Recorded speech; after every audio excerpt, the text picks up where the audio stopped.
Bonjour mesdames, mesdemoiselles et messieurs, fidèles auditeurs et auditrices de Molière Télévision. Vous nous suivez en ce moment via nos différentes plateformes, notamment notre chaîne YouTube et notre page Facebook officielle.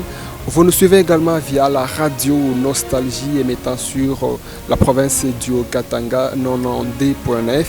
Et aujourd'hui, nous sommes encore présents devant ce plateau pour votre émission Protégeons l'environnement. C'est une émission de votre station qui passe bien sûr sur nos antennes. Et aujourd'hui, nous allons vous parler à l'occasion de la célébration de la Journée mondiale de la Terre, célébrée chaque le 22 avril de l'année. Et aujourd'hui, nous allons essayer de voir cette thématique relative aux stratégies efficaces pouvant être mises en place pour éradiquer différents fléaux qui sont en train d'affecter le monde en ce moment. Et pour en parler, nous recevons un acteur politique sur ce plateau.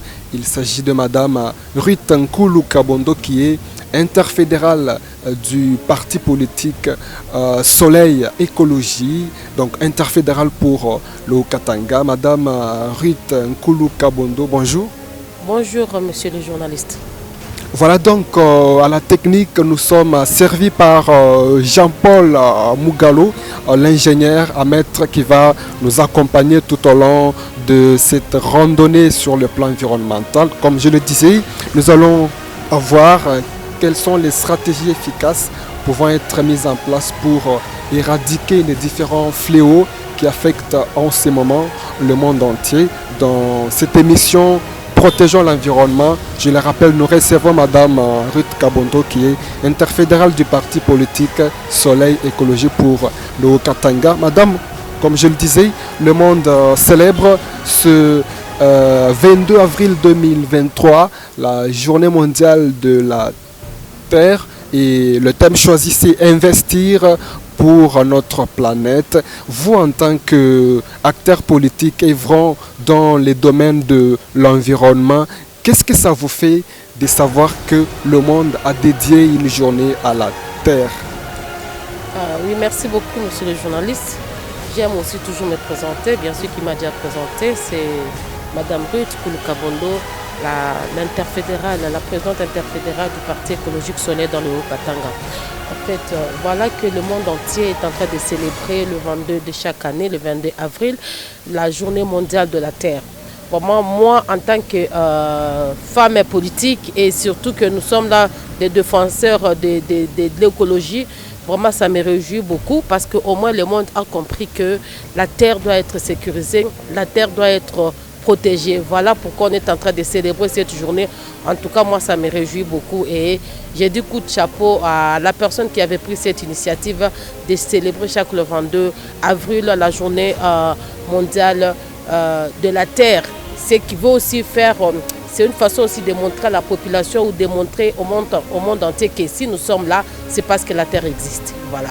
Vous êtes un parti politique engagé dans le domaine de l'environnement. Le monde a célébré la Journée mondiale de la Terre. Vous, en tant que parti politique congolais environnemental, qu'est-ce que vous avez fait à cette occasion? Qu'avez-vous fait pour montrer que vous vous attachez effectivement à l'environnement?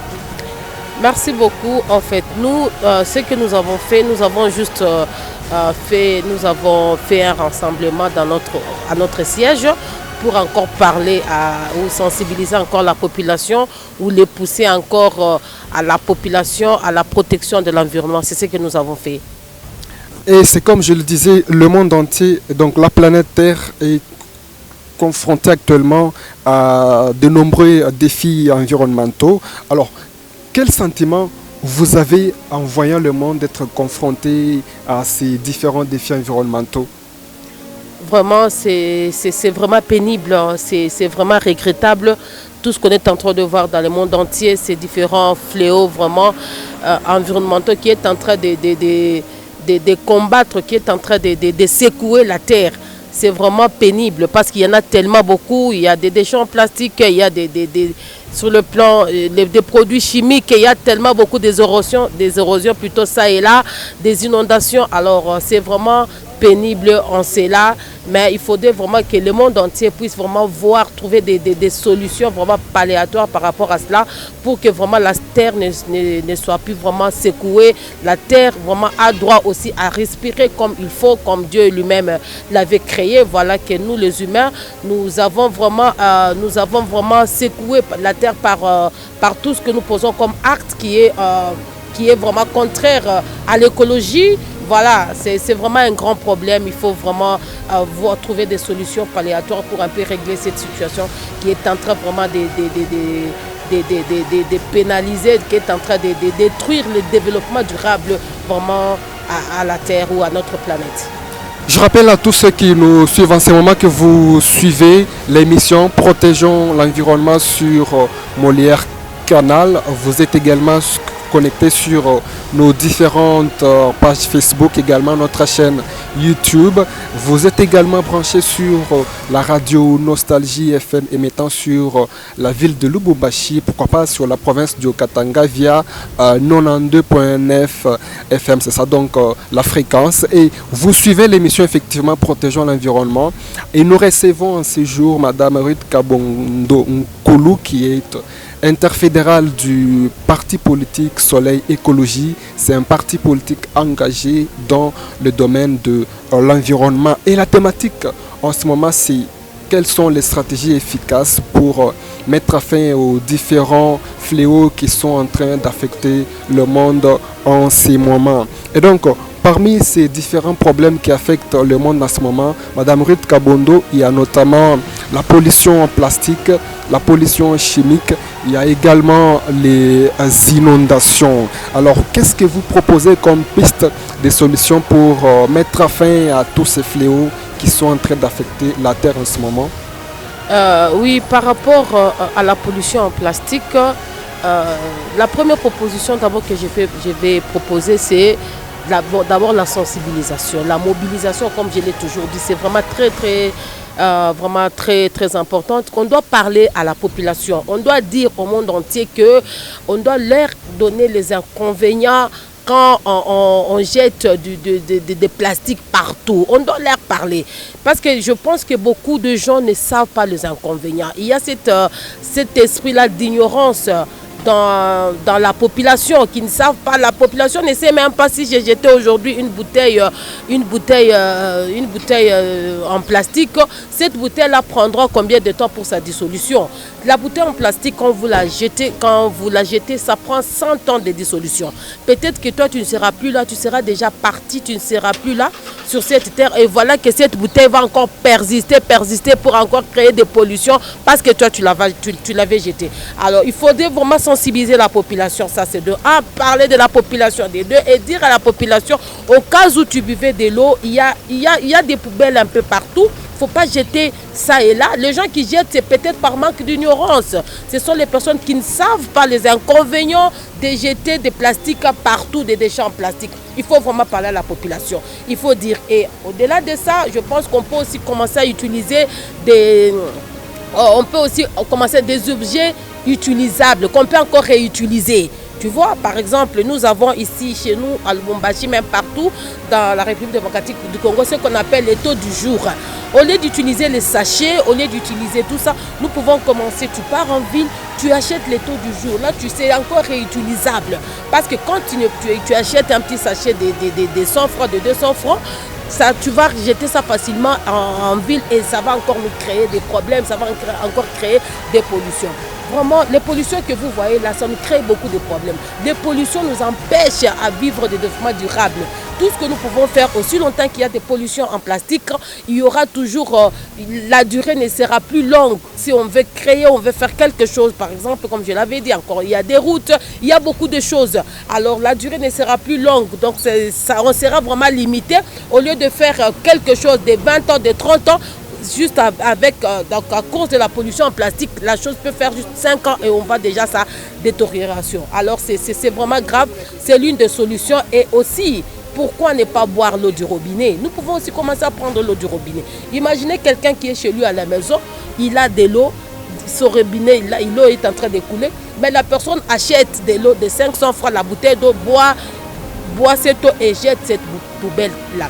Non, non, on doit sensibiliser aux gens qu'on puisse encore retourner dans les anciens temps. On buvait l'eau du robinet, on pouvait prendre de l'eau du robinet, on bouillisse là et nous commençons à boire ça. Alors moi je pense qu'on peut aussi commencer à pratiquer cela et tout en sensibilisant, en mobilisant la population qui est encore ignorante que si tu as une bouteille en plastique, il faut jeter ça dans la poubelle. Si tu as un sachet en plastique, il faut chercher la poubelle. Alors il ne faut pas commencer à jeter ça partout parce que ça nous crée des inconvénients vraiment énormes.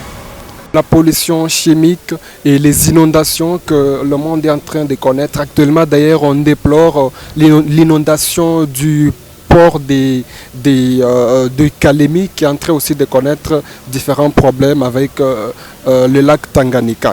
Également, parmi les problèmes, toujours, Madame Ruth Kabondo, on cite la destruction des écosystèmes qui sont importants pour la vie de la population sur la Terre. Alors, qu'est-ce que vous préconisez également comme piste de solution pour donc restaurer différents écosystèmes qui sont détruits également par ces différents problèmes liés au changement climatique? Ok, merci beaucoup. Vous voyez, je crois que le président de la République avait dit qu'il veut qu'on puisse reboiser.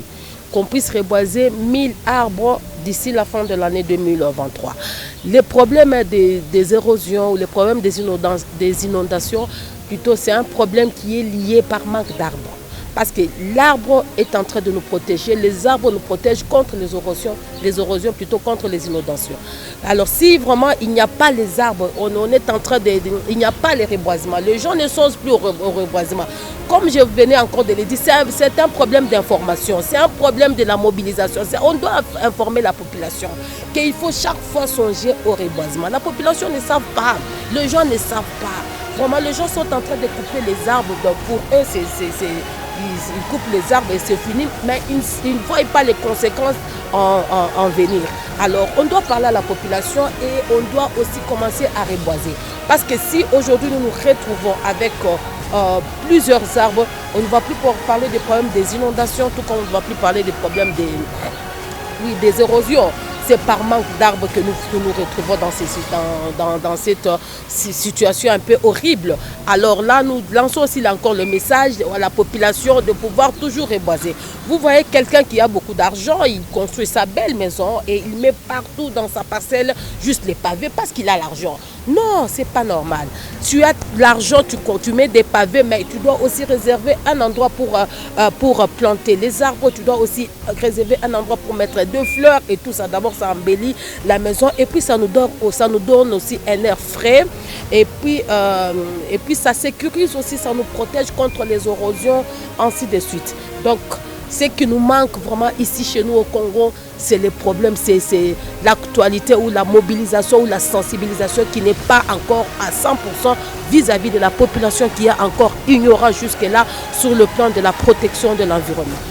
Donc vous préconisez des gestes éco-responsables, que chaque citoyen soit responsable. Mais est-ce que vous ne pensez pas que cela devrait plutôt être inclus dans un plan général sur l'éducation de la population à l'environnement? On doit plutôt éduquer la population à protéger l'environnement. En tout cas, une très très belle question et c'est vraiment ma préoccupation. Si moi j'étais ministre de l'enseignement, je devais déjà plutôt insérer ces cours-là dans les écoles, en commençant par l'école primaire. C'est très important. Si aujourd'hui nous avons des petits-enfants qui comprennent qu'on doit protéger l'environnement, c'est ces enfants-là qui grandissent. Après 10 ans, après 20 ans, nous n'allons pas nous retrouver dans cette situation à laquelle nous sommes en train de parler aujourd'hui du réchauffement climatique. C'est parce que ces cours-là, on est en train de les négliger. Or, c'est un cours qui est très, très, très, très important. Pour moi, vraiment, je peux aussi demander que le gouvernement puisse vraiment songer à cela pour pouvoir mettre ces cours, en commençant par l'école primaire, la première primaire jusqu'au secondaire, les cours vraiment liés à l'environnement, liés à la protection de l'environnement. Ça sera très bien pour la génération future. Mais pour nous tous ici, les gens qui ont déjà avancé à l'âge, il faut juste la mobilisation, leur parler, il faut utiliser les nets, il faut utiliser la presse pour parler vraiment à la population, afin que la population soit vraiment des éco-citoyens. Et la part du Parlement congolais, il y en a qui pensent que le Parlement doit légiférer pour sanctionner tout ce qui contribue à la dégradation de l'environnement. Est-ce que vous êtes de cet avis? Bien sûr, je suis vraiment de cet avis parce que nous sommes là, nous luttons pour la protection de l'environnement. Je suis vraiment de cet avis et il faudrait vraiment qu'on puisse suivre cela à la loupe. Parce que ça ne sert à rien de voter une loi, mais vous ne suivez pas. Il faudrait qu'il puisse y avoir vraiment un suivi, vraiment pour voir les gens qui seront contre cette loi-là et les poursuivre. C'est une très bonne chose pour que aussi qu'on puisse un peu préserver ou garder quelque chose pour la génération future. Nous ne devons pas être égoïstes. Donc j'ai compris que la population vraiment est très égoïste. La population ne voit que leur propre intérêt, mais on doit aussi regarder l'intérêt à venir. L'intérêt pour nos enfants, nos arrière dépend de la protection de notre environnement, dépend de la protection de notre planète, dépend de la manière dont nous allons commencer à nous comporter pour que la Terre soit vraiment sécurisée. Alors en cela vraiment, moi je suis en train d'appuyer vraiment cette loi. Je suis en train d'appuyer vraiment si au cas où on votait la loi et qu'on mettait cela vraiment en pratique. Moi, je suis vraiment, j'appuie cela. Nous entamons la dernière partie de cette émission, Protégeons l'environnement, une émission que vous suivez sur Molière Canal, également sur nos différentes plateformes, notamment notre chaîne YouTube et puis la page officielle de Molière Télévision. Vous suivez également cette émission via la radio Nostalgie 92.9, la radio émettant sur la ville de Lubumbashi. Et aujourd'hui, nous sommes en train de parler de la thématique sur quelle stratégie efficace mettre en place pour mettre fin aux différents enjeux, différents problèmes qui sont en train d'affecter la Terre en ce moment. C'est bien sûr à l'occasion de la Journée internationale de la Terre, célébrée le 22 avril de l'année.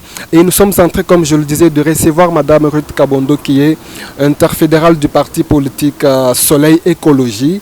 Madame Ruth, nous sommes en plein processus électoral. D'ici là, vous allez vous lancer dans la bataille électorale. Sous quel thème écologique vous allez vous lancer dans la bataille électorale en RDC? Oui, monsieur le journaliste, bien sûr, d'ici là, nous allons nous lancer sur la bataille électorale et nous sommes en train de nous préparer sur ça. Parlons du thème, moi je pense que ce n'est pas le moment que je puisse les dire parce que c'est un secret, chacun s'ébat. Chacun a ses ambitions, ses objectifs, a maintenant aussi ses éléments de défense quand nous irons vers la population. Moi, je pense que je garde ça un peu pour le moment et au moment opportun, on vous le dira parce que ce sont nos secrets que nous gardons qui vont nous amener à convaincre la population aux élections pendant la campagne. Et bien sûr, nous sommes dans la période préélectorale. Est-ce que vous pensez que les enjeux environnementaux sont aussi importants pour que vos futurs électeurs puissent adhérer à votre discours? Pourquoi pas? Très important même. Je peux même dire trop même. Parce que, je l'ai dit, je le dirai toujours, on ne peut jamais parler du développement durable dans un pays sans pour autant songer à la protection de l'écosystème. C'est très important. Donc vraiment, nous avons les arguments en tant que les écologistes ou en tant que parti écologique pour convaincre la population à nous voter massivement. Vraiment, tout développement durable partout dans le monde entier doit être accompagné de la protection de l'écosystème. Voilà donc Madame Ruth Kabondo, nous sommes presque à la fin de cette émission. Est-ce que vous avez un dernier mot à l'endroit de la population concernant bien sûr cette journée internationale de la Terre célébrée le 22 avril? Vous avez également un mot en rapport avec vos militants écologiques qui vous suivent en ce moment? Oui, j'ai un dernier mot. Voilà, je dis à toute la population congolaise que ce n'est pas pour rien que la journée du 22 avril a été choisie pour célébrer le monde entier, pour célébrer la Terre. On appelle la journée mondiale de la Terre. Ce n'est pas pour rien. C'est parce que c'est une façon de pousser la population à dire que la Terre est là, la Terre qui nous a accueillis, La terre qui a fait que nous puissions vraiment exister au-delà de Dieu, bien sûr, parce que c'est Dieu qui a créé cette terre. Dieu aussi nous pousse, nous la population, afin que nous puissions vraiment sécuriser cette terre, que nous puissions vraiment protéger cette planète là où nous sommes en train de vivre. C'est très important. Toute la population doit vraiment le savoir, que la protection de la terre, la protection de notre planète, la protection de notre environnement s'avère vraiment très très très important et il faut vraiment le faire. C'est pour cela que je pousse à la population, toute la population congolaise, particulièrement la population louchoise là où je suis, à être des éco-citoyens. Soyez vraiment des responsables, posez des actes vraiment écologiques, poser des actes vraiment qui vont sécuriser cette terre, qui vont sécuriser cette planète pour un développement durable. Parce que les actes que nous posons aujourd'hui, ce sont les actes qui sont en train de limiter notre développement durable. Donc ce sont les actes qui sont en train de vraiment délimiter. Ce sont des actes qui n'accompagnent pas le gouvernement. Le gouvernement peut avoir vraiment un projet durable. Mais aussi longtemps que nous, la population, nous n'accompagnons pas le gouvernement dans la protection de l'écosystème. Vraiment, je vous assure vraiment, mes frères, mes soeurs, mes mamans, mes papas, qu'on ne va pas parler du développement durable. Pour qu'on en parle, il faut que vraiment nous puissions être des éco-citoyens. Bon, bien sûr que c'est un travail. Aussi longtemps que nous passerons toujours à la presse, nous allons toujours vous évangéliser à être des éco-citoyens. En commençant par des petites choses, des bouteilles en plastique, des sachets en plastique, ne les jetez pas partout. Là où tu es, tu bois, tu prends ta bouteille, tu mets dans ton sac, tu arrives chez toi à la maison, tu jettes dans la poubelle. Alors on peut commencer d'abord par des petites choses là-bas. Je pense qu'au fur et à mesure que nous allons comprendre, vous allez comprendre avec moi, ou nous allons voir ou constater ensemble avec moi que nous n'allons pas vivre encore la pollution à 100%. Peut-être que c'est à 100% au moment où toi tu as compris le message que je viens de lancer. Maintenant, la pollution sera peut-être à 50%. Et ainsi de suite. Donc c'est ça le message. Et en passant aussi, je lance encore le message à tous les membres du Parti écologique Soleil que vous êtes déjà des écologistes. Toujours là où vous êtes, je vous prêcherai toujours là où vous êtes. Ne résistez pas ou n'hésitez pas ou à poser des gestes purement écologiques. Soyez vraiment des écologistes, soyez les professeurs des autres. Rééduquez aussi vos voisins, rééduquez vos familles, rééduquez tout ce monde-là que vous voyez en cours de route. Quelqu'un qui prend la bouteille d'eau, qui jette en cours de route, tu vas l'interpeller. Tu as droit à l'interpeller. Tu dis non, ce n'est pas ça. Prends ta bouteille, parce que moi je le fais. Vous aussi, en tant que membre du Parti écologique Soleil, partout là où vous êtes, dans l'étendue de la République démocratique du Congo, soyons vraiment des rééducateurs, soyons des professeurs, rééduquons la population congolaise à être des éco-citoyens et à protéger l'écosystème. Merci beaucoup. C'était l'émission Protégeons l'environnement sur Molière Canal et Nostalgie FM. Et nous avons parlé aujourd'hui sur la thématique relative à la journée mondiale de la Terre célébrée le 22 avril de l'année. Et dans cette thématique, nous avons vu les stratégies efficaces qu'il faut mettre en place pour mettre fin aux différents fléaux environnementaux que la Terre est en train de subir. Et pour cela, vous avez eu tous les détails de la part de Madame Ruth Nkulu Kabondo, qui est interfédérale du parti politique Soleil Écologie dans la province du Haut-Katanga. Nous vous disons donc merci d'avoir participé à cette émission, Madame Ruth. Merci également à tous les téléspectateurs, notamment des Molières, notre chaîne notre chaîne YouTube, notre page officielle, également la radio Nostalgie FM sur la province du Haut-Katanga. Je rappelle qu'à la technique, nous étions servis par l'ingénieur à maître Jean-Paul Mougalou. Et devant ce microphone, c'était la voix de Paulin Mbaya. Nous vous donnons rendez-vous dans nos prochaines émissions. Merci beaucoup.